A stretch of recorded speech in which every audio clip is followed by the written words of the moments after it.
All right, it's AC cooling out the heat. We're back in another FHF pod. Today we got a special guest. He knows a lot about AI, and he's also a fatherhood. We got Anthony. Appreciate you. What's up, brother? Good to see you. My big bro, Anth. Yes, sir. Yes, sir. Long time coming. Yes. How's everybody doing? We good. You good? All right. You know, it's crazy. It's a nice studio, man. Knowing Anthony, I didn't even know he would get this in depth about AI, but he's just coming in with just a full amount of information about AI. Yeah, man. You know, it was something for me I kind of just stumbled into. Yeah. Right? Like, I didn't really, like everyone else, I really didn't understand what this thing was. And being a father, right? That's the other piece of it, too. Having the time to like dive in and want to understand it. For me, that was the biggest hurdle. But yeah, man, it's been working magic for me thus far. It's been great, and I'm happy to talk to you guys about it here at the pod and your audience, man. Yeah, so it's dope. Thanks for having me. Yeah, of course. Thanks for coming and being a guest and talking about your experience as a father and learning about AI and getting in depth with it and working with it as well and making a company. Yes, sir. I just want to give my little experience with AI. So when I first encountered AI, it's with Snapchat. They had like an AI bot. Mm-hmm. You can text message it, and I guess that would like respond to stuff. There's also a lot about social media about Snapchat AI where like kids are just using it to like cheat on tests and stuff that. Right. I guess I was just asking like a lot of dumb questions to see where AI is at with like knowledge and stuff. But I guess one of the things that I asked was like, oh, who's the current like quarterback of the Seattle Seahawks? It just kept saying Russell Wilson. Mm-hmm. I was like, no, it's Geno Smith. Right. It's like, okay, it's Geno Smith. I'll update that. And I asked that like 5 days later, who's the quarterback of the Seahawks? Russell Wilson. I'm like, what the fuck? Yeah. What's going on? Yeah, that's called like a hallucination. Okay. And that happens. That's prevalent throughout all AI. And that's something that they're actively working on in these large language models that when developing them and these platforms that are introduced to the public. But as it stands right now, they occur. There's no way to like fully eliminate them from my knowledge and research. Mm-hmm. But there are ways that you can, fine tune and engineer your prompts to like kind of curve that. Why do you think AI is becoming a bigger thing for all these social medias now? Well, I mean, it's adaptive, right? Mm-hmm. It's learned everything. Like we've inadvertently programmed all of these things, right? Through social media usage and our uploading of photos and, podcasts. You named Snapchat earlier, right? Yeah. So think about what we are signing away when we are joining these platforms, right? Think about Gmail. Think about all of these things. I mean, at this point, right? Privacy, and as we think of privacy is changed and shift, and that's a whole nother pod, right? In and of itself. But that is true, yeah. Yeah, I would say like we've given the machines everything that they need to kind of adapt and learn us and our behaviors. Well, like in today's society or generations that we've been given so much technology that's made public, like Facebook, YouTube, like you said, Snapchat, Instagram. Right. So I mean, AI is basically adapting to all those. On top of that, and then I also saw not just like social media privileges of like using AI. I saw like what's it called? Resumes, like creating resumes and stuff like that. There's an app like that, and then there's there's one where like for people who gets lonely, they don't talk to people. That's my favorite, man. I use that all the time, man. That's mine. They talk to AI, and then they can call and text and stuff like that. Just kidding. I don't know. I tested it out to see where that went. It was really weird. Were you still lonely after you used it? No. All right. No. I wasn't using it because I was lonely. I was using it to testing it out. Right. But I'm giving you crap. You're giving me shit. Yeah. I'm giving you crap, bro.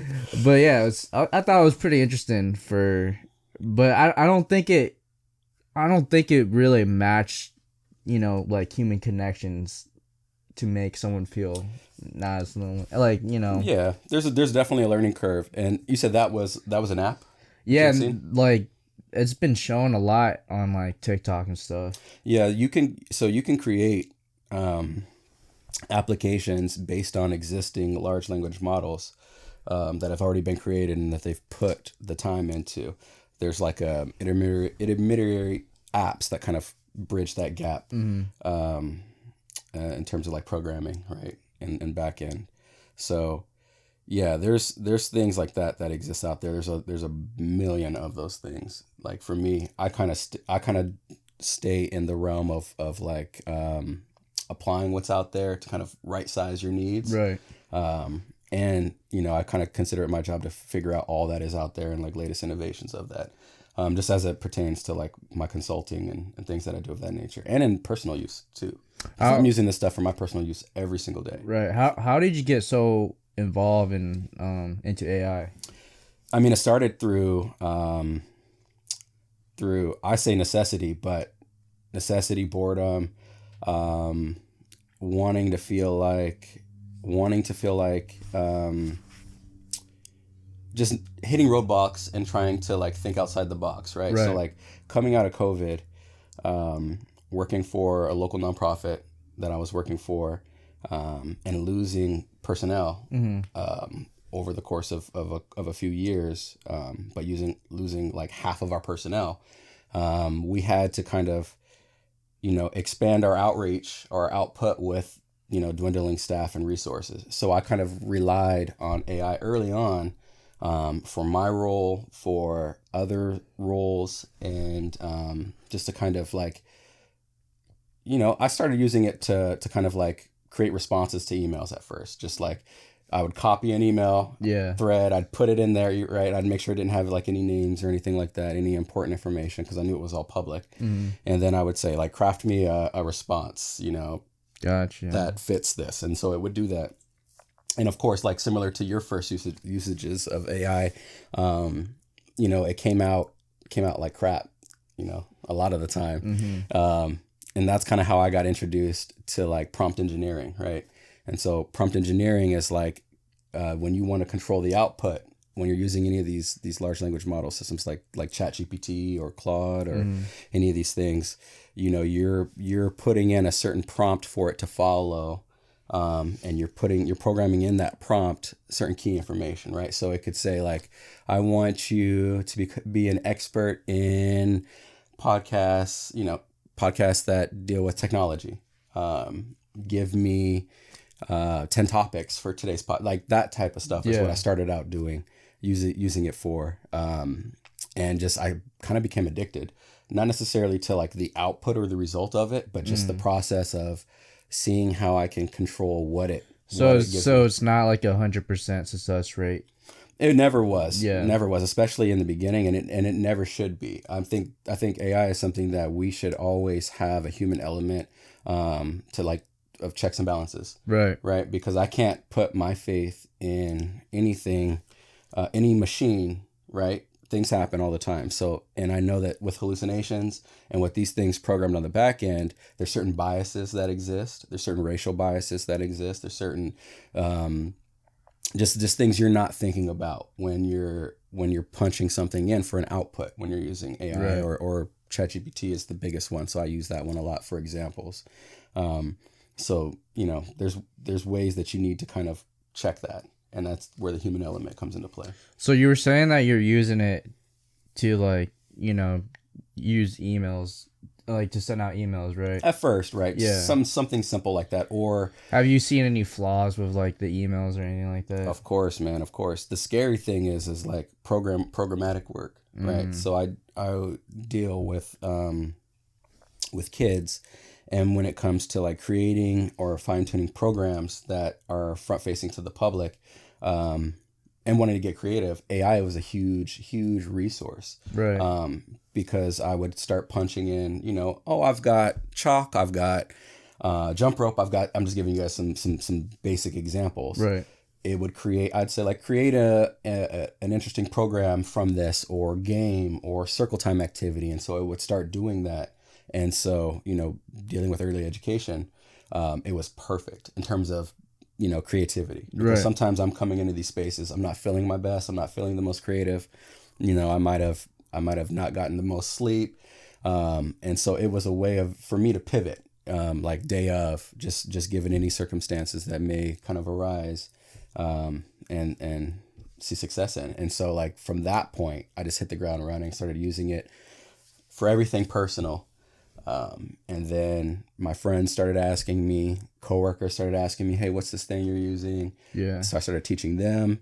And then I think, I don't know, maybe a year, 2 years ago, kind of that bulb clicked for myself to kind of like, I think I could start doing this, as a business, at least on the side. Yeah.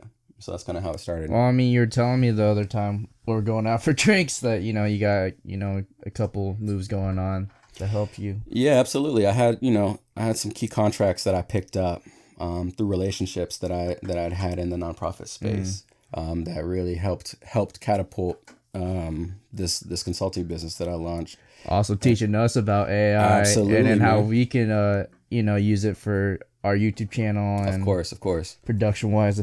I see it everywhere, man. I see use cases for this stuff everywhere. So I'm excited to be here just to even talk about it. Anyone that wants to talk about it, I don't care if I'm on the street, I will talk to you about it. At least my experience and how it's helped me, because that's how passionate I am about it, because it has granted me a lot of freedom in a lot of areas.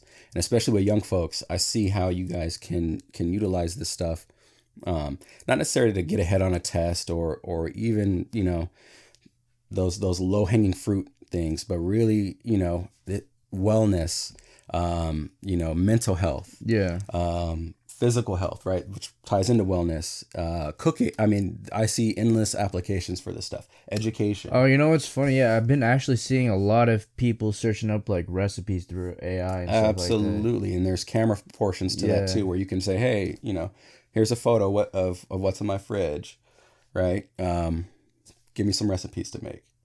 And it can do that now as well. It's just utilizing photos or ingredients list, or just text. You can take a photo of something. Have you ever used AI to like with your children, have you ever tied it in with fatherhood? Absolutely. My wife and I, shout out to my wife. Hope she's listening and looking. Hi wife, how are you doing, baby? Yeah, we have utilized AI for, I say, circle time, which in the early education is like, can be quiet time or like get your wiggles out time. So at home with my 5-year-old, she'll be 5 next month. I will oftentimes use that to kind of create like little fun games for her, like to kind of get her ready for bed. Yeah. So like my wife was telling me about this fun like bun in the oven game. I didn't quite understand it how she was explaining it to me. And so I kind of typed in, I think I used ChatGPT for this, but kind of the little bit that she could tell me what she remembered from the game, and it kind of finished the game. And so I was able to play that game with my daughter for sleep time. That was last week, so that was the last time I used it for personal use. But professionally, I'm using it every day. What about making a baby to stop crying? I have not mastered that yet. Having ChatGPT figuring out ways to... to be honest, when I'm in that moment of soothing and wanting to calm the littles down, ChatGPT AI is the last thing I'm thinking about, right? That's where your paternal instincts kick in.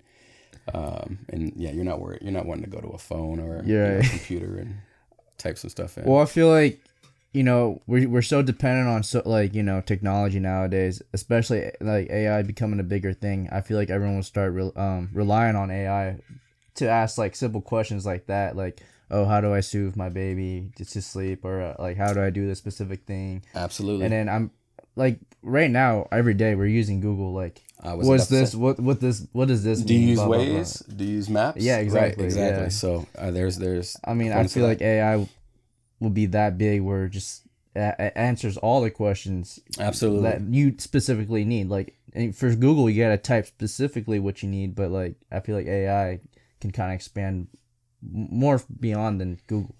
Absolutely. And this isn't too, I want to make sure I'm clear. Yeah. I'm not coming into this space and want to make sure like I'm just an 100% advocate, no holds barred for AI, right? Like I'm somebody that comes into this space with concerns, right? Like I pointed out the racial bias, which is prevalent throughout AI, because who are the people that are behind the scenes training these models, right? Oftentimes white men and women, right? So we need more BIPOC people in these rooms and in these spaces training these models to help alleviate that bias that exists, because the things that we have out in society we will experience within AI applications as well. And when we're relying on AI more, it becomes more inherent to have those checks and balances in place. And so I come have you ever test AI with its knowledge about stuff like that, like race? Absolutely. Like if I encourage anyone that's listening, anyone in this room, just go on ChatGPT or go on Claude and type in, or Gemini, and type in smiling family at the park, right? I'd be curious to see how many of those images that are generated are non-white. And those of you that watch this, put it in the comments if you've got a non-white family that pops up from your prompt that you input on there. But that's kind of what I'm talking about, right? It's like the world is changing, we're changing, we need more voices in this space, and then behind the scenes. Absolutely. And I want to encourage more people to just get interested in this topic and dive into this space. Especially young folks, because you guys got nothing but time to play around with this stuff, right? And just figure out how it works for you. I actually hear a lot of people trying to get into like working with AI more than like tech now. Well, it goes hand in hand. Yeah, but like they're trying to like, I guess, more be innovative with AI than just instead of like the coding aspect of it. Right. I mean, like, so the fear that is often associated with AI is like the lack of job or loss of jobs, right? There's also jobs that are created, right? Because you need people to test these models, these language models that are being created, right? To kind of like curb these biases, for example, right? Like that we were just talking about. So that's a job that didn't exist before. Prompt engineering can be a job for somebody. If there's a million people out there that want to use AI, they don't know how to get the intended result, right? You yourself, viewer, or you guys, right? You can educate yourself on how to create the best prompts, right? Yeah. And I'll put a link in my bio as well, and we'll tag that at the end of the pod. So there'll be some key information that anyone can grab to kind of like curate your prompts for you. I'll put that on my site for you guys as well. But that is an example of like you creating a business for yourself, right? Just using something that exists. Yeah. Maybe you're in high school and your friends, are getting busted cheating on a test. Well, maybe you help them just not necessarily write it out, but maybe there's answers that they're not understanding or concepts that they're not understanding. So maybe you educate yourself using this AI tool, right? So that you can write it out. And I get it, right? Like, who wants to learn this stuff when I want to just turn in my paper and just move on. But what I'm saying is like, maybe there's a third option where it's like, it can take you less time to learn. Right. Exactly. Yeah. So that you're not getting busted with this stuff. Basically like reinventing how you learn the educational things that they're trying to teach you. Of course. The ways that you can learn better. Absolutely. Because everyone learns differently. Like some people learn fast, some people learn slow. There's so many different learning styles. Yeah. And I implore anyone listening as well to look into Dr. Deborah Sullivan. She's got a book on cultivating genius in Black children, and in that book, she explores many of the different learning styles that not only apply to African Americans but abroad.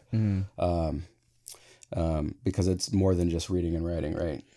For those who like wants to like get to know more about AI, what are like the places to look at and to like learn about it? Yeah, there's some books that I have. I'll look at my phone, and we'll put that in the description as well of the pod. There's a couple books that I started out reading. I just cannot think of the name. at the moment. Could be nervousness, could just No, be coming into this space. I'm not sure. Well, have you ever talked to anybody that created AI or like try to work with AI? I guess I have some key mentors in this space that I defer to, that are lifelines for me, because I always have questions. Right. Yeah. And oftentimes the questions I have, none of my immediate friends or family can answer it, right, as it pertains to like AI stuff. So I've definitely got people that I contact for that, and continuous mentorship. And I'm always learning. I'm in continuous education all the time. Like I said, it's my job to kind of know what's out there and how to use it and learn its biases, because kind of how I see myself is like a key to using that tool.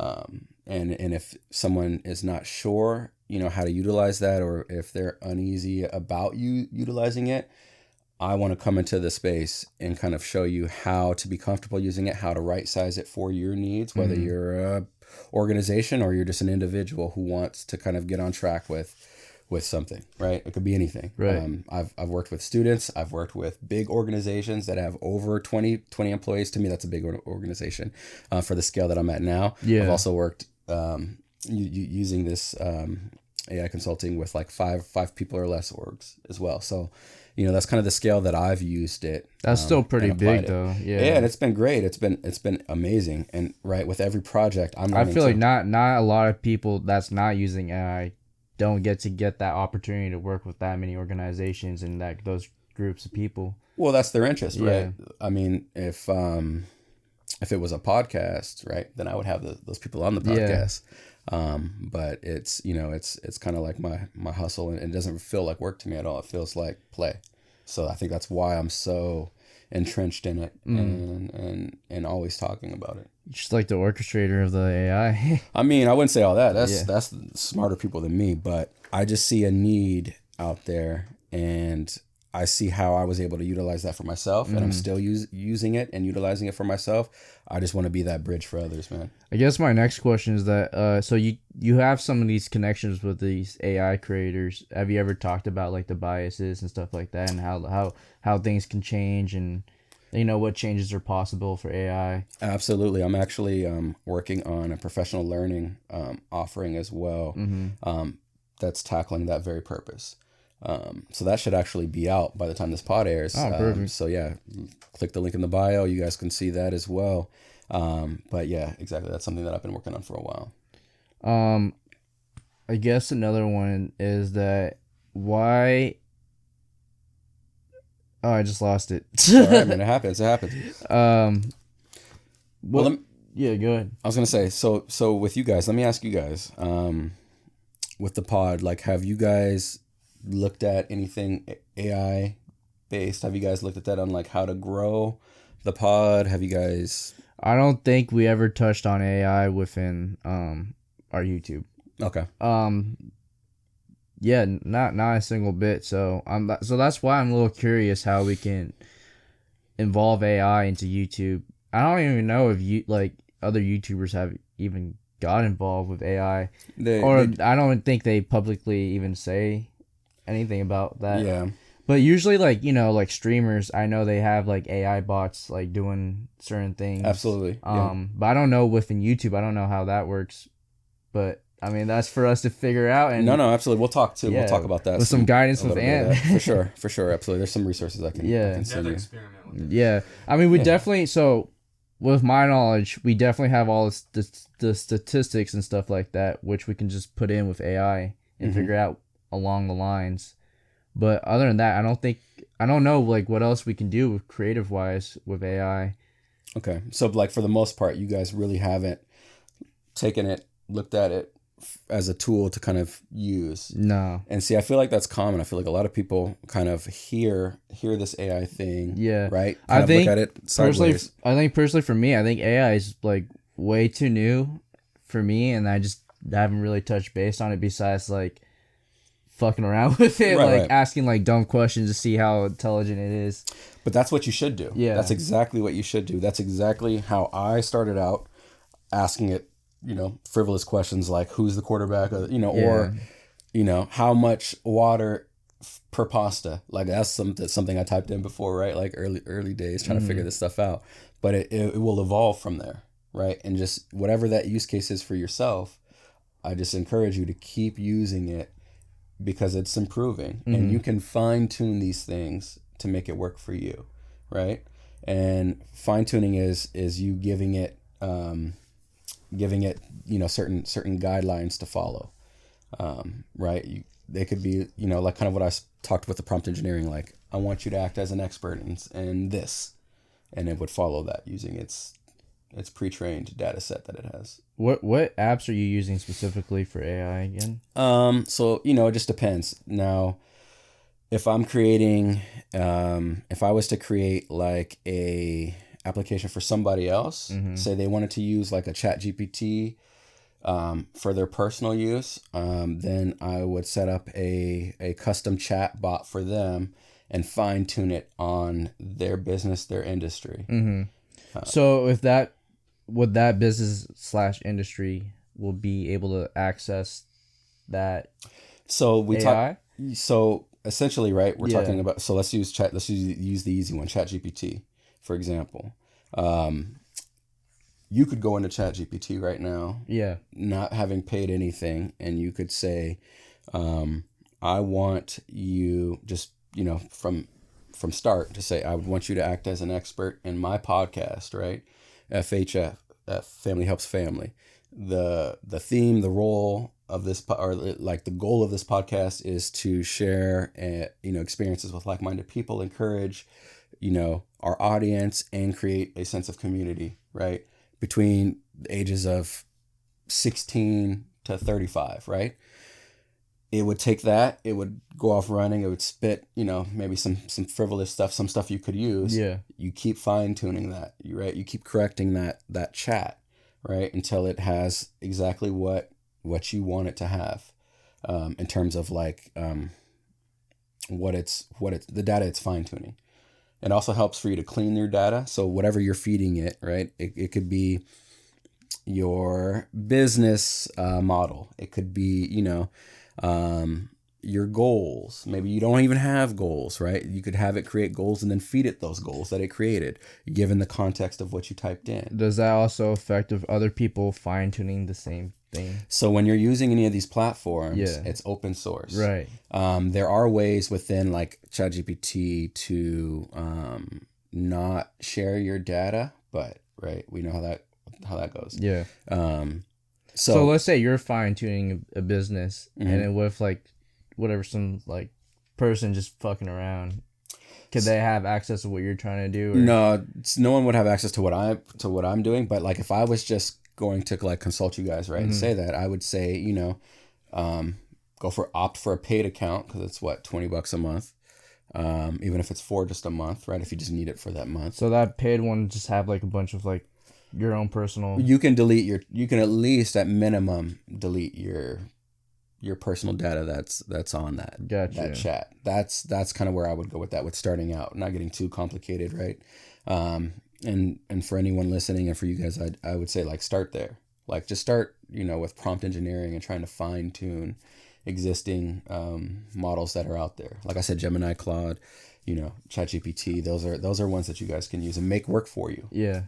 Feed it websites of things that you're interested in within a chat. Keep that chat open, name that chat something, and just keep exploring and just keep feeding it information until it gets what you want. I think you guys will be surprised, even, in a couple of days' time. How confident are you as, who works with AI? With AI?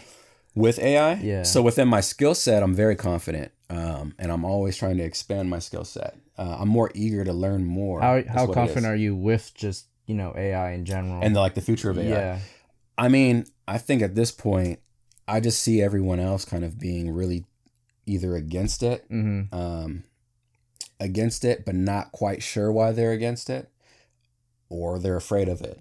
Or there's a subset of people that are just like, I don't know, just whatever. It's too much, right? I think I see a lot of two-sided, like the dark side of AI and the bright side of AI. So the dark side of like, okay, AI can start scamming people, like using voices and stuff. Absolutely. Like that. I've done a lot of voice creation. And then the bright side of AI is just like, expanding people's businesses and helping them out and finding statistics and stuff like that. Mm-hmm. I think there's a lot of reasons why people could be skeptical about AI and stuff like that, and moving forward to AI, especially as you know, AI is growing bigger, and then other technologies growing bigger using AI and stuff like that. Even robots, you know, there's like those AI robots, like physical AI robots I've seen that are really intelligent. I checked it out at the Las Vegas at the Sphere. Mm-hmm. They had like multiple of them. They're creepy as hell. You just went there, right? To Las Vegas? Yeah, like 8 months ago. I don't know why I thought that was. Recent. My apologies. I thought that was like 2 months ago. My apologies, man. Yeah, basically these robots were just like moving like humans and then like spitting out like, you know, answers. And we see like them. that. You see those things. Absolutely.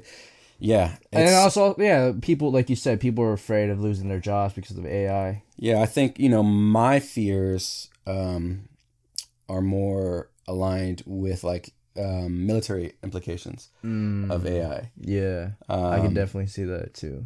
And so, I know, I think, what was that, a former NSA person is joining the board of OpenAI, I believe. I might have that name wrong or that position wrong, but I know there was a former like defense person for our government that now is joining the board of OpenAI, where a lot of people were like nervous about that. I was more like, okay, relieved, right? Because I don't necessarily know if we would want like a bunch of private citizens building and controlling something that has the potential to cause a lot of destruction. Yeah. On a global scale. So at least I would just, I just want empathetic people in the room, right? People with common sense in those rooms. And so like, as long as that's happening, which, I won't know. I'm not powerful enough to be in those rooms to really know that. None of us But are. also you wouldn't even know what's on the other side of the world too. That could be possibly using like AI. Like, I'm not gonna name any countries, but you know what I'm talking about. Yeah, of course, and that is a very real thing. Yeah, and that is happening. They can literally just create or make something out of it. Absolutely, but see, that speaks to the fear, right? That's just that fear part. Yeah, exactly. And like where I'm at is like we live in a world where we can go outside and like the likelihood of being hit by a car is high. You know what I mean? Like crossing the street or something. That's true. I mean, I'm just saying like the likelihood of something bad to happen to you, it can absolutely happen. Yeah, it's not guaranteed. I won't even say it's high. That's a jump, but I would say like those things exist everywhere, and I like to live in a world in the reality of where we're at, right? And also like hoping to get to where we want to be, working to where we want to be. So I know that this stuff is here. I just want to use this stuff to help my people, and really help young folk get ahead, and use this stuff for whatever it is, school, language barriers with parents, right? Early education, right? Talked about how I could use this with my family. I've got 2 little kids and a wife, so it helps. And we're a bilingual household, where I barely speak the other language, right. So and I'm still learning. So for me, it's very important to have that translation factor. And their language is Lithuanian. It's not a very common language, and even then there can be enunciation issues, right? With those that speak it. So I've used AI immensely for that, and it's done wonders. Speaking about like learning, I feel like if we put AI into schools, like teachers using them to like put out like learning materials for students, I feel like that will help more than the textbooks nowadays. Think of a world like this, right? Yeah. Think of you, young Og. Let's say you're 7 years old, right? And we're here, right? We're in Seattle. Mm-hmm. You go to school, right? Let's say your teacher gives you a tablet. That tablet you use for 30 minutes a day. But on that tablet, its whole purpose is to gauge like your social emotional learning, and where you're at for that day. Right. So meaning little Og, 7 years old, maybe you had to walk to school because your parents were busy. Yeah. And they had to rush out, right? The teacher may not know that, but that's affecting how you learn, right? day in and day out. Like that long walk that maybe other kids didn't have to worry about. Yeah. And I'm going with low hanging fruit here, but that affects you. Yeah. Right. And we're talking about the social emotional, or maybe the parents were fighting, yesterday. And so you went to sleep mad or something. Right. So you're in class and that's weighing on you. Right. So imagine if there was a way based off of a simple question of a digital, like something on that tablet, right? A young Asian American character looks like you, or someone that you can resonate with, and it's asking you, "Hey, how are you feeling before we get started today?" And right, and this is just spitballing ideas, but that right there, you're like, I'm all right.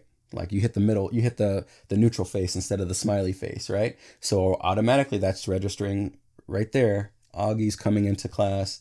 He's maybe not feeling his best. And feeling so some type of way. Right. So maybe there's some simple questions there, right? That to you seem redundant, but it's designed to gauge how you're coming into that classroom every day. Because every student is different, going through different circumstance, and that affect their learning and whatever going on in school as well, and outside of school. Exactly. So it's also my background in early education as well that I kind of tie into AI.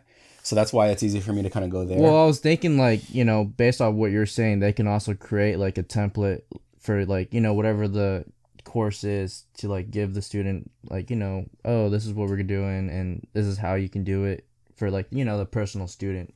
Absolutely. So a difficult learning style.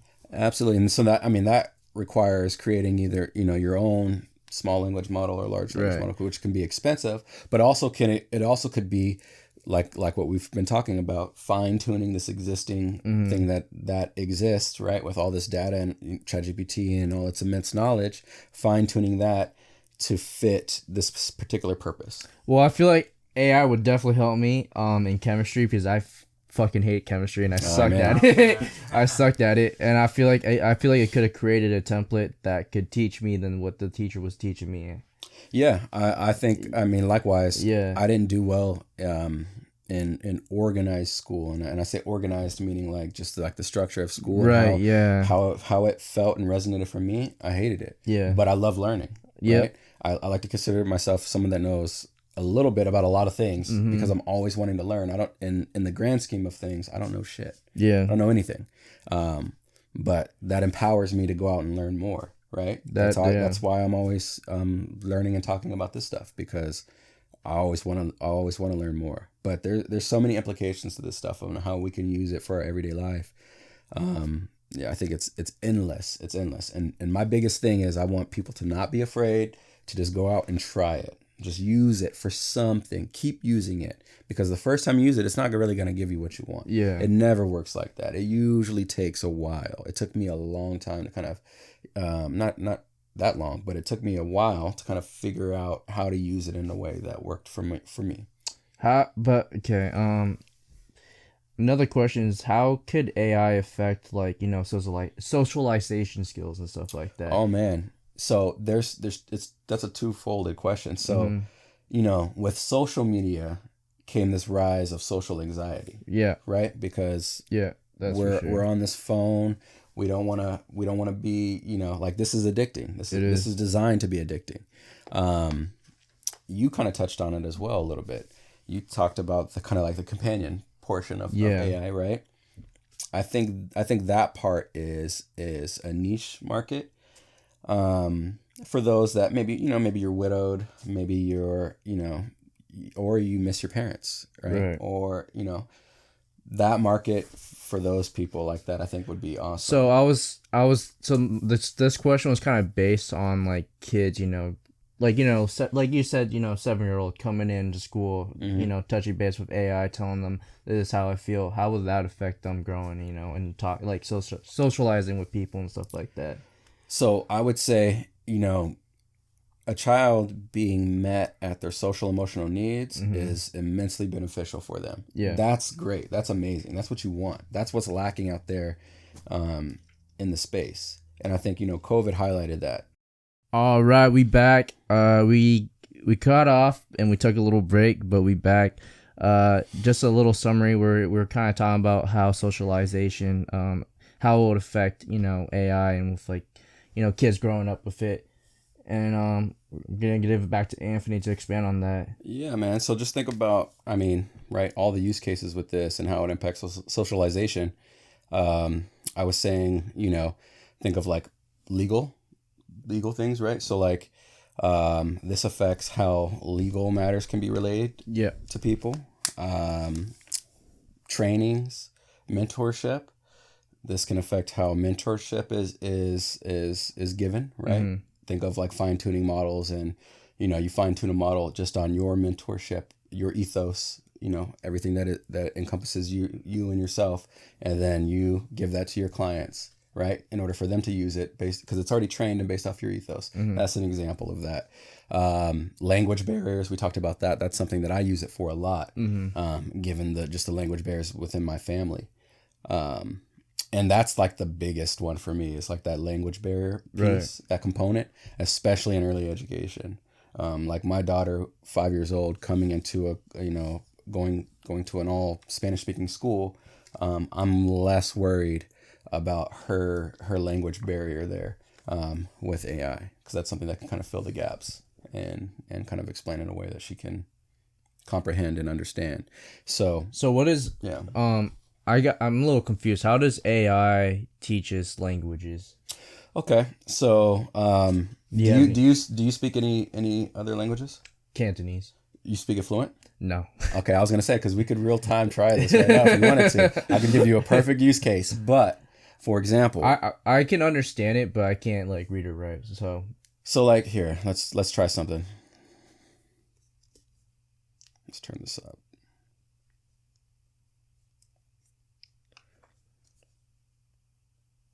I would like you to say a sentence to my friend Augustine in Cantonese, please. Make this authentic sounding as possible, and also include Anthony says, "What's up, fool?" Go. Anthony 说：“嘿，小仔，最近跌吗？” That was not Cantonese. That was not Cantonese. I have no idea. But anyways, so like with Lithuanian, like I trained it. I said like it needs to sound more authentic. Like I gave it to my wife. She spoke into it. So that was like a example of fine tuning it. Gotcha. Right. So I'm like, it needs to sound like this. If they said something wrong. Oh my gosh, my brain just exploded, because I saw this guy. He was carrying like, I don't know what it was, but it was like a translator. He was speaking into it.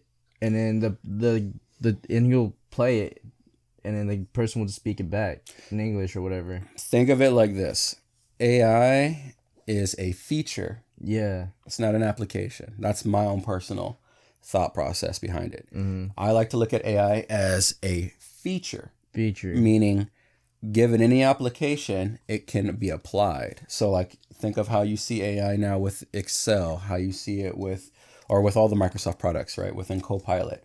AI is like your companion, and it can pull information from your Excel sheets, from your Word documents, and compile it in any way that you would need it to be visualized or printed for you. That's an example of that. And so like AI as a feature, me saying is like it can listen in on a conversation, listen for that distinction between the two languages, transcribe that. I've used it for that before as well. Gotcha. Yeah. So it's just, you have to, if you can think of it, right, you just have to fill in the gaps of how to apply it. That's where, your own free will and brain power come into play. But that's, and the opportunities will present itself in that finding, in that discovery process. That's where you find those opportunities to monetize and get yourself ahead if you want. Could AI possibly help with grammar as well? Of course. That's a dumb question. No, grammar, absolutely. I gotta ask the most dumb questions sometimes. I mean, well, if it can help with resumes, right? Yeah. Then it's definitely going to help with grammar. And I guess formatting. like let's say like a 7-year-old like asking AI like a question, I guess, with grammar. Like, how would that work? Like, they would give me an example. Like if I was to give this to my daughter and she was like to missay a word. Yeah. Yeah, it will know what the word it should be. Okay. Yeah, and if you wanted something, and how could that teach your daughter to say it properly? Then you would fine tune. So someone out there, that's another idea right there. Yeah. Right. Or would you fine tune it, or your daughter would fine tune it? So what am I thinking? What's that application? Grammarly? Yeah. Imagine that with an AI component where its whole focus is to help fix or correct enunciation or pronunciation of words. Gotcha. So it would just listen for the child's response of apple, right? And says apple or something, and apple, and it would phonetically sound that out for you. That's a use case. So we talk about like the voice creation. I think you're saying asshole. I mean, not to the littles, but no. For us adults, yeah, absolutely, 100%. Yeah, aho. Yeah, so yeah, man, that's just that's just an easy way to think of it. So if there's a client out there that wants that, then I'll create it for them. But that's kind of like where I have you ever worked with like apps? People are creating apps or something like that. Yeah, I've worked on some apps. I can't necessarily speak on all of that stuff just because you have to sign NDAs and stuff when you're working on that stuff. But I've worked on 2 apps. I never followed up to see how that went, just because I was on more of the development side. And then 1 program that's nationwide that I assisted in. But yeah. That's it in terms of like early education stuff. So moving past the educational stuff, I kind of want to lean on the business side. How successful can AI actually make a business in your perspective, and from you doing the behind the scenes and stuff? So you're already working with businesses too as like, a consultant. Correct. So I would say, I've got clients that came to me that were already successful. I've had, there's a couple restaurants that one restaurant particularly reached out. They were doing well in terms of like their sales and stuff, but they wanted more of a social media presence. Gotcha. I'm not the best with, getting out in the field and, photography guy. Like that's not me. That's not my skill set at all. And you're not a social media head? I'm not the social media like king type of person in terms of me using it myself. Not the TikToker. No, I know how to utilize social media to work for you, but at the same time, it's not a passion of mine. Like the AI is. Now I see the correlation in the need for it, because it kind of goes hand in hand with wanting to like, grow your own business and reach other businesses, which is where AI comes in handy. So it's like a social media attention. Not necessarily, but how I've utilized AI to help other businesses is reach clients. I've helped them kind of clearly define their comp set, so like their competition, and right size their efforts with zero money to grow their company within like 6 months, whatever that metric be, right? Whatever you decide. They can also compare. Yourself. Let's say like a restaurant, they can compare prices with another restaurant, like competition wise. Correct, or even find like a balance engagement, right? You can look at trends, right? You can look at trends specific to your area, right, within demographics, and then right size your efforts based off of that. Whatever you want. AI is like having an employee that's ever knowing, ever growing, and ever evolving, as long as you put the effort into it. And it works when you're not working. So it's like having a 24/7 employee. Can that ever affect employee. Can it ever affect like Yelp reviews and Google reviews? Of course, 100%. I've used it. I've used it to help clients with that before as well. 100%. Yeah, 100%. That's actually probably like one of the first use cases I feel like of AI was Google was like in reviews, right? Amazon reviews, things of that nature. Like I feel like because every time I go to like a restaurant or somewhere, I would like to look at the reviews, like. And we know that, so we will push. It's like no one wants to go reviews. to like a 3.5 or absolutely restaurant that's and they know that. Yeah. And so that's where some of that comes into play as well.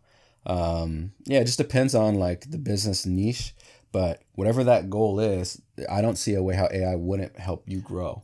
So how would that push social media presence?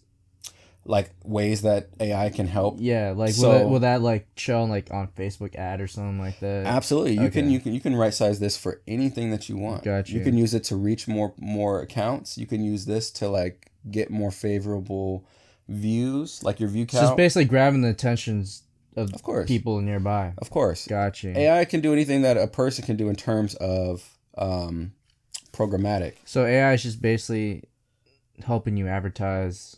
It can. Yeah, absolutely. Advertisement content. I used it a lot for like content, original content creation. That's probably look like the out most used. for FHF being more localized. Hey. No, but that's really how you can use it, utilize it is, I mean, you can We're gonna start content. having our own Google and Yelp reviews. Absolutely. I mean, videos, it's in the video world now.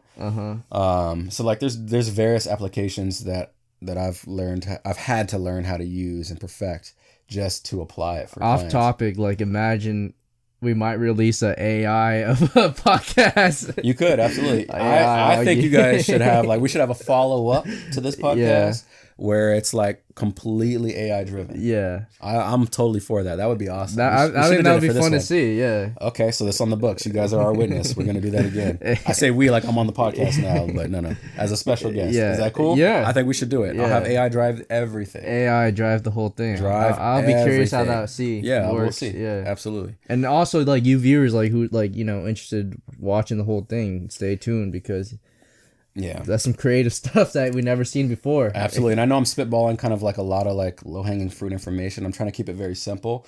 But if there's anything that anyone wants to know, please put that in the comments, in the chat. And also, don't be afraid to reach out. Anthony, too. We got his links below and his company. Absolutely. Greenreason.ai. Green, like the color, reason.ai. That's my company. All right. And then now I just kind of want to move into fatherhood because, you're a father and then, it's Father's Day.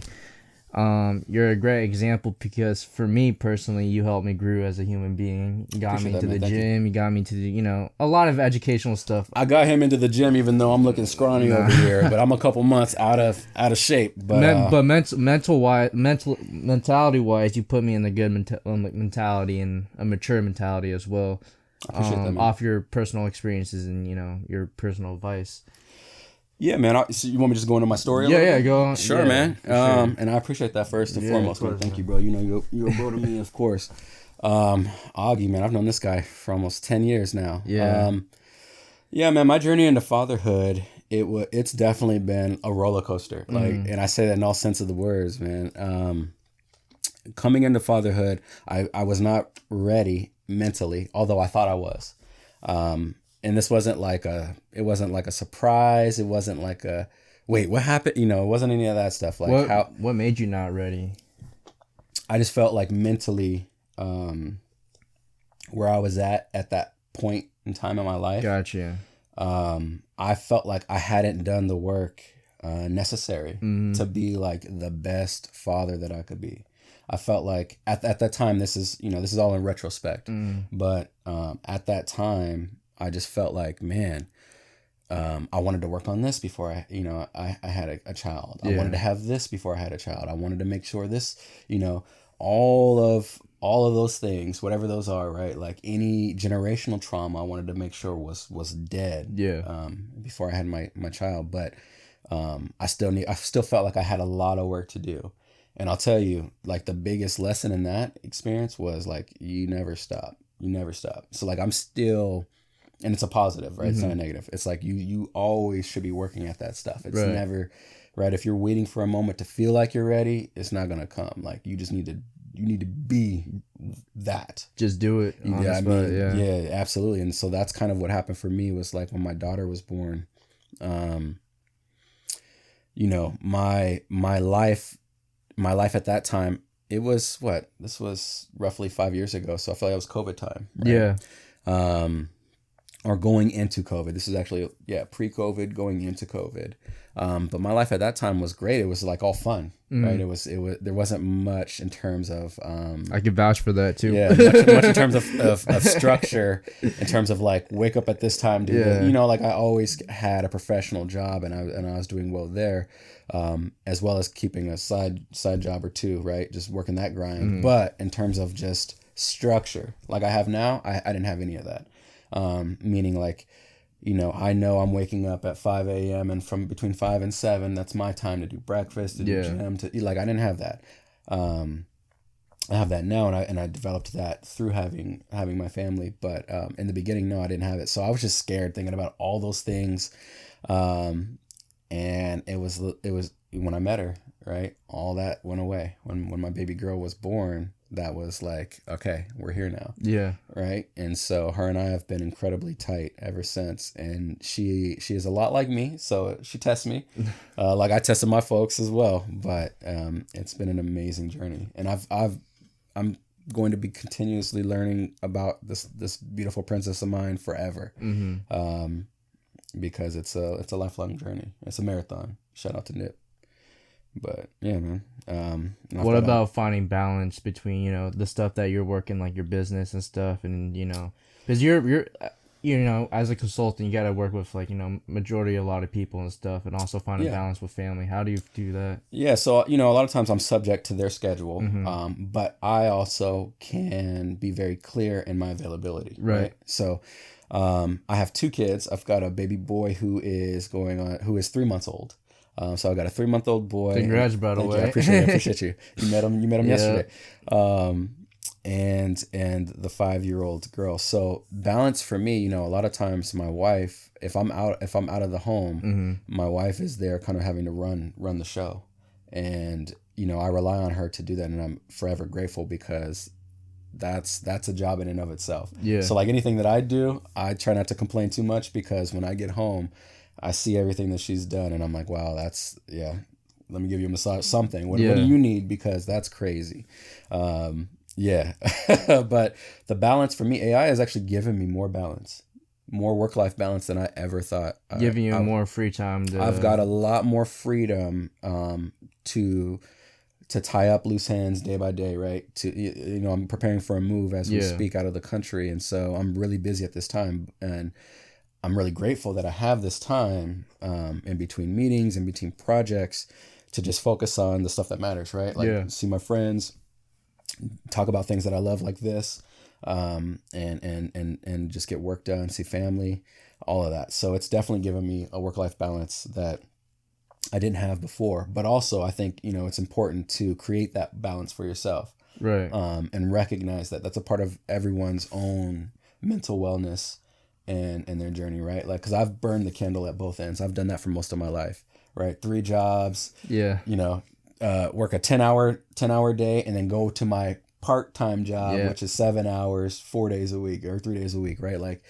and then another job that I'll work on the week. Like, I've done that the majority of my life. This past like year is the first time I was able to kind of take a step back, get off that hamster wheel, and kind of look at life for what it is. Because when you're wanting to just obtain, right, that money, or just the pleasure of like accomplishing, you know, like I secured this contract, or, you know, it's not about that for me at this point. It's like, you know, what did I see my daughter do today? What did I see my son do today? Exactly. Right. Like, did my wife tell me that she loves me today? Or did she tell me that, you know, thank you for this or that you did for us? Those are the metrics now that kind of I tie into success. Sounds corny, it sounds cliche, but it's very true. Yeah, it's very true. Those are the things that I look at. This professional stuff, it's a tool for me to do the things that I love, which I do love, but right, like family, those things are where it's at for me, and so I always find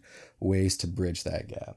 I feel like a lot of people, from what I heard from like podcasts and like, you know, just anyone's giving out advice, that they always say family is the true, you know, happiness of life, and what they're always chasing for, and what you know makes them feel more successful. 100%, man. I would say, and find that, you know, love too with the kids and the, you know, your significant other or whatever. First within yourself, though. Yeah, right? Exactly. Because I can't love my kids in the way that they need me to love them if I'm not loving myself. Exactly. And what loving myself looks like for me is making sure, you know, I'm doing the things that make me happy. Yep. Right? That I'm not self-sabotaging. Right? That's for me. For each of us, that's different. For every single person that's listening, it's different for you. But, you know, getting out of your own way can be a form of that as well. And for me, that was a part of my own self-discovery. Right? It's like, okay, maybe how I interpret things, you know, this is just, you know, what generic, but maybe how I'm interpreting this thing is not exactly the way that it was meant for me to be interpreted. Right. Like maybe I could reflect on what I tell myself when I hear this thing, and that be kind of like the energy that I reciprocate. Mm-hmm. You know, just stuff like that, right? I wasn't saying it in that way, especially in the beginning, right? A lot of swear words and inappropriateness, but that's kind of what it's developed into now. It's just being conscious, and just be conscious with empathy. I just want to vouch for Anthony. Like this guy used to swear so much and just I was a different person, loud ass motherfucker. But now, like nowadays, like when I be talking to him, he doesn't even swear as much. He's not so loud. He's more calm. I'll say I was never loud. I mean, people don't know me to be. You weren't like, you know, but like your presence was like, you know, there. Yeah, absolutely. That's what I was trying to mean. Yeah, now I'm like more or less. I'm like, I'll be over here. Yeah, you guys got it. Yeah. You guys got to go over there. Absolutely. Yeah. But you know, part age, right? Yeah. You guys see the grays a little bit. Getting older, but definitely, man, my family has definitely grounded me and kept me sane, man. Like without my babies, without my family, without my wife, like I don't know where I would be right now in terms of just not even happiness, just like where life has taken me thus far. Just so many journeys. I mean, I'm moving out of the country, right? Like in a week, man. This is crazy. And you know, I've done a lot of traveling. That's a big move too. Absolutely. It's like you're going to a whole new continent. Everything, man. It's amazing, and I'm excited, right? But you know, we talk about AI. That's a tool that I will be using immensely over there. It's provided me an opportunity to make a living for myself, even abroad. But let's get back to the family. What's important, right? Yeah, man. My family has definitely been like the juice in my battery that I've needed, right? I honestly, I kind of want to say that the same about myself. Like my family basically runs to what I want to be successful into in order to help my family and my friends that surround me. Absolutely, man. Yeah. We grow up, we see our parents, right? Exactly. We see things modeled for us that are good and bad, right? You see the things that you want to take, you see the things you're like, don't want to do without that, right? And then you can grow from. And shout out to our parents for showing us that, right? Exactly. Because to grow and to learn that your parents were just like you, trying to figure it out, man, at whatever age they had us at. That's what it was. Because listen to my story. Personally, for me, I want to shout out my grandparents too, because not a lot of people got to experience, you know, a strong relationship with their grandparents. That's true, man. That's absolutely true. I just want to appreciate my grandparents as well, who taught me a lot too. But yeah, sorry. Speaking about, I guess, how do you find balance within your own time too to, you know, keep your happiness and, you know, loving yourself? Absolutely, man. I mean, that peace of mind. Well, I'm religious, right? So God, I pray every day. I thank God, but I always start my day and end my day with gratitude, right? So for me, what that means is just thanking God for everything that is abundant that I have in my life, right? Not thinking about what I need, right, but I think about like what I have. So when I go to sleep, you know, I'm thinking about like, man, I can breathe. Simple shit. I can breathe. I got two eyes. Like I could stand on two legs, man. Yeah. Because it's like I will walk down the street and see somebody giving in a wheelchair yourself like and be appreciation. Like, oh, yeah, that person. You know, it's just something I'm actively trying to apply in my life. Right. So it's just very conscious for me. So, you know, and it's not every day. It's a journey, right? Just today, you guys caught me on a good day. But yeah, no. For me, like that time, I feel like the past 2 days I caught you in a good day. Yeah, kind of. Yeah. But that's what that looks like for me. And loving myself is like giving myself grace, right? Like give yourself grace to know like you may show up shitty in some situations.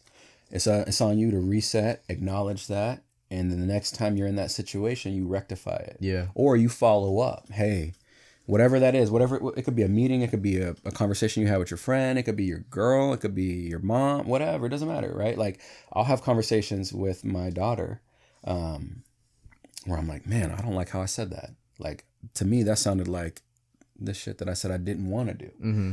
I need to, let me go back, right? So like, I won't immediately go back and say, hey, that thing I said to you, I'm sorry. But I'll find an opportunity to consciously bring it up and say, you know, and then we tackle that situation from that point forward. She'll see me taking accountability and talking to her like a person, right? So where I don't have to physically discipline her. Yeah. And then we take it from that standpoint and kind of build upon those building blocks. But again, I keep getting off subject. my own personal, like what that looks like for me is like reading. It's definitely like in self-discovery, a lot of meditation. What type of books, if you don't mind? Yeah, man. So That keeps you intact in a way. Yeah, so like the last book I read is actually a Gottman book. Have you heard of the Gottmans? They're local. It's more of a relationship based book. It's called 7 Dates. Okay. My wife's reading that book now, actually, and it's a book about 7 dates that are It's designed to build connection. I get you have a girlfriend. I highly recommend you guys read it because the foundation of communication that it builds upon is what you want to go for. So it's just it's a communication book. Gotcha. That's why it says dates, right? It will lead you to marriage, like if you guys are on the same page, right? If that's what you want, obviously. But in terms of just relational communication, that book is foundation for me and key. Well, not just for me, but any of those people out there listening, listening what Anthony's trying to say, and then Absolutely. he's giving out some advice and some books you guys can read upon your relationship as well. Absolutely. Even though this isn't a relationship pod, like we did before, but it ties in all together. Like also we did a single mother pod, like on Mother's Day, like back out. She was explaining to like people, like what like. On why things are supposed to happen the way it is. Like, there is. Yeah. Okay. Do you do that with your children? Yeah, I definitely certain explain. ways, Yeah, absolutely. I try to explain. The thing that like I have to really fight myself on, the biggest, and this is just, just being honest, is like, because I said so. That thing, right? Like that was something that was always told to me. Yeah, I exactly. always heard it. Yeah. And I heard myself say that a couple times and I'm like, ooh, no. Yeah. You can't do that. That's not okay. So I've had to go back and explain. Because what the single mother said was that like it helps the kids know exactly what's going on than being like, yeah, this is why I'm telling you to do that. Yeah, exactly. Absolutely. That's what it is. Yeah. And so for me, that was like a challenge at first. But it was it's been one that's been immensely beneficial since I started applying this with my daughter for sure. And when my son gets there, that'll be another round of lessons that I have. Another book too, just going back, the AI Playbook. That's a really good book that I recommend to everybody. Sounds a little dirty. The AI Playbook? Yeah. No, it's about mastering and deploying. I'm just playing. Yeah, don't get me started. Don't get into my nerd shit, man. No, it's about mastering and deploying like machine learning in the field. Okay. I think the author is Eric Siegel, I think, is the author. You asked me about like learning in books earlier as well. So I wanted to make sure I brought that up for everybody. The AI Playbook, that's a very good book. That was one of the first books that I read on AI. It's a good read. It's not too long, a couple hundred pages, I believe. But tons of knowledge in that book. And that got me started. So those two books for sure, are the last books that I've read. I listen to a lot of podcasts. I love your guys' podcast, what you're doing, man. You guys make sure you guys subscribe, like, comment for sure. Support, absolutely. And just, spending time with loved ones, man. It's been like the name of the game in terms of like my own happiness. Yeah, for sure. Cause I've gone through, ups and downs. Of course, I've moved out of the country to hit the reset button before. I've done that a lot. Travel a lot, bunch of times too. As for sure. Yeah. I'm getting at that stage where I just want to go out there and travel. I mean, your best life lessons are out there. Yeah. Yeah. I would say though, for me, I initially started traveling to find myself or my passion. That's not where you find yourself. That's not where you find yourself. No. That's not it. So if that's the reason why you're traveling, I would be like, no, man, we would have a talk. But to see different perspectives, to see what else is out there beyond your own horizon. That's what traveling is about, man. And meet people of different cultures. And I just personally, for me with traveling, I just like to learn the cultures and outside of basically like basic American standards. I just want to learn other countries' standards and with their food. I love food, by the way. Gotta try all the different type of food. Just religion as well, learning different people's religions and just exploring everything besides just just America, because that's where I grew up and see a lot of the stuff. Yeah, but seeing more outside of the world, it fascinates you more than you think. Absolutely. I mean, there's countless stories I've got of traveling, man, where it's just like I've met the coolest people, some of the strangest people, but also some of the coolest people like ever. Yeah. I've got friends to today that I've met in Thailand, that I've met just like in China, in the middle of nowhere, like truly, Mexico, all over the place, that I still connect with to this day, man. It's awesome. It's awesome that's out there, and I encourage everyone to get out there and travel, whatever that means for you. That could be the next state even, right? Because oftentimes, at least in America, like, we're jaded. We have this one view of things, and we feel like the world has that same view when we get out of our little comfort zone, or comfortable seat. And it's not like that when you get out in the world. It's quite different. Yeah. I kind of want to get back. Kind of want to ask a question about fatherhood. Leaning more to the fatherhood side. So when it comes to, like, what do you want for your child, in a way, like, and the goals and like the path that you want to set them to? You know, if both of my kids, when I'm not here anymore, like what I really want is for them to, like, look back at their life, at their childhood, and feel like, okay, my dad, my mom gave us 1,000%, of them showed up to the fullest extent. Like, that's what I would want. I want them to know, like, I gave them my everything. Like, they had that every day. You know, for me, that would feel like success for me, honestly. In terms of, like, what do I want for them in terms of, like, tangible whatever, you know, I don't have, like, a set, like a house, kids, and whatever. Like, that's not it, because that may not be what they want. Yeah, and I don't know that yet. They're too young for me to. Well, I guess that's my little test question on you, because, you know, a lot of parents, you know, they always have that, like, oh, I want you to become a doctor or whatever type of stuff. You know, if I had, if my hoop dreams had fulfilled, and I was in the NBA at 5'11", 6 foot, then, you know, maybe I could talk some crap like that. Playing with LeBron James. Yeah, right. But I would say, you know, I want for them whatever they want for themselves. If my daughter, you know, she's really into singing now. And so, you know, I'm looking at getting her into everything and anything music related and singing related, because that's an interest she showed me. And I grew up in a musical family, playing piano and keyboards and drums my entire childhood. So I'm like, oh, you're speaking my language and you're coming to me telling me this? Oh yeah, let's go. So things like that, right? I just want to see her, on, like, small hobbies. You already see it. Yeah. Fail. I want you to fail. I want you to get out there and fail as much as you can, because while you're young, because that's when you can do that and learn. You know, like I don't want her to. This sounds insensitive, but, like, get your heart broken. Like, feel. Yeah. I want you to feel. No, I mean, you definitely gotta experience everything. You can't just experience, you know, all the goods. No. Life. In order to grow, you gotta experience the bads. To live is to experience all of those things, man, and to have no regrets about it. Because that's for sure. It all shapes your worldview. How would you deal with disciplinary stuff? So personally, I don't physically hit my children, because I was spanked, in part, and that's just something that I told myself I didn't want to carry forward. Right.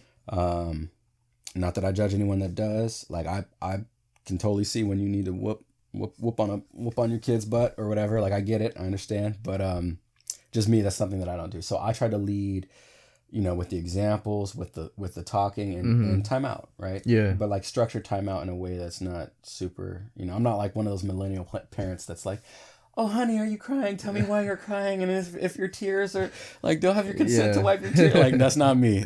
No offense to anyone that does that, but that's not me at all.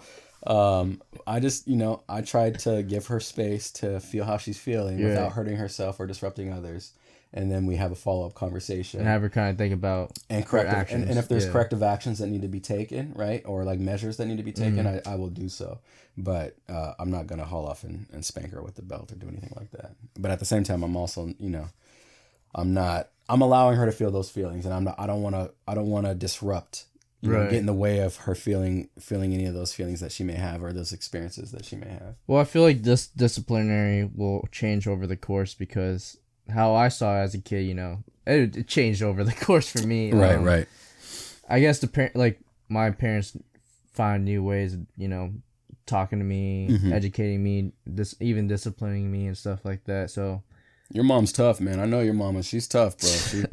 I wouldn't talk back to her. Yeah. Give me a hard time. Shout out to Mama Augustine, by the way. Yeah, I think this is a good part to end it off. You got anything else to add?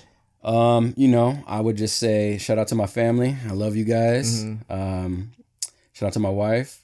Love you as well. And anyone that's watching, read that book, the AI Playbook. Click my link for free resources and information. All the game that I give you guys is just be off the love and just to get you guys encouraged about AI. So I implore you guys, please look into AI, mess around with it. And I'm available if you guys have any questions. Just shoot me a quick message or anything of the sort, and I'll reply as soon as I can. I just want to appreciate Anthony coming out and being on this pod. He's literally just leaving like soon after we were able to fit this in. Yeah, and then I just want to say happy Father's Day too, and congrats on your marriage. Thanks for listening in. If you have any questions, like Anthony says, hit him up on the links that we have below. We're still grabbing these videos.